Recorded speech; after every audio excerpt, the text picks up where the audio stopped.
So, a lot of people who are parents have said to me that they are not sure that they've done enough good in the world to get into heaven. They'll say, well, I haven't volunteered. I never volunteered for a soup kitchen. I just feel like I haven't done enough good in the world to get into heaven.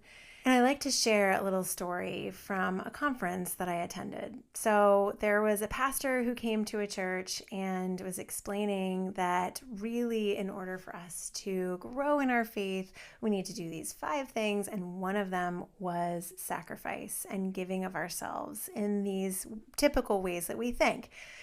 Donating our clothes, going to a soup kitchen, going to someone who's homeless on the street and bending down and talking to them and, offering them a prayer or food or money or helping them get connected to a service.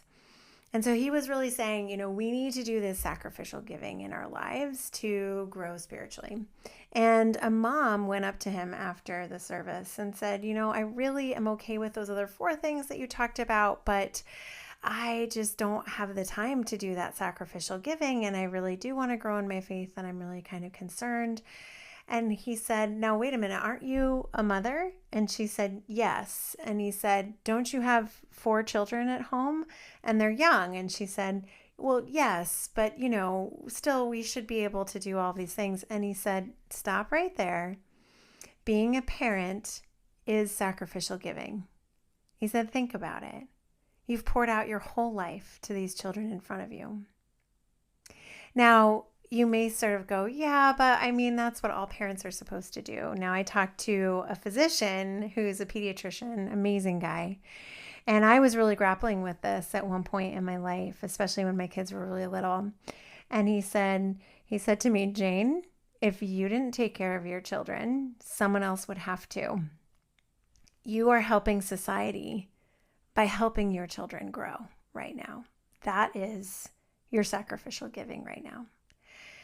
So if you are feeling like, I don't have the time, I'm giving so much to my children, I haven't had the time to really give to the poor, to the needy. I haven't even had time to donate those clothes. Sometimes I just turn them into rags because I don't have time to do really much of anything besides helping my children. And I feel like that means I'm just haven't done enough to get into heaven. I'm not good enough. I hope that these 2 stories help you see that, in fact, pouring into your children, giving to your children is enough. We see in so many religions that love is the most important thing, that loving God and one another is really the most important thing. And so if you're worried that perhaps you haven't done enough, and yet you're a parent who's poured so much into your children, I hope that this helps you see that, in fact, you have done sacrificial giving in your life. You are good enough. You have loved enough. You've loved your family. And that is the most important thing. I hope this helps alleviate some of your distress around this issue. And if you want to talk more to a chaplain, I encourage you to reach out to a chaplain at your hospital, or if you're connected to a school with a chaplain or the military. Or you can reach out to us at mychaplainconnect.com to book a session with us. I hope that with all that you're going through, you have as peaceful and as good a day as you possibly can.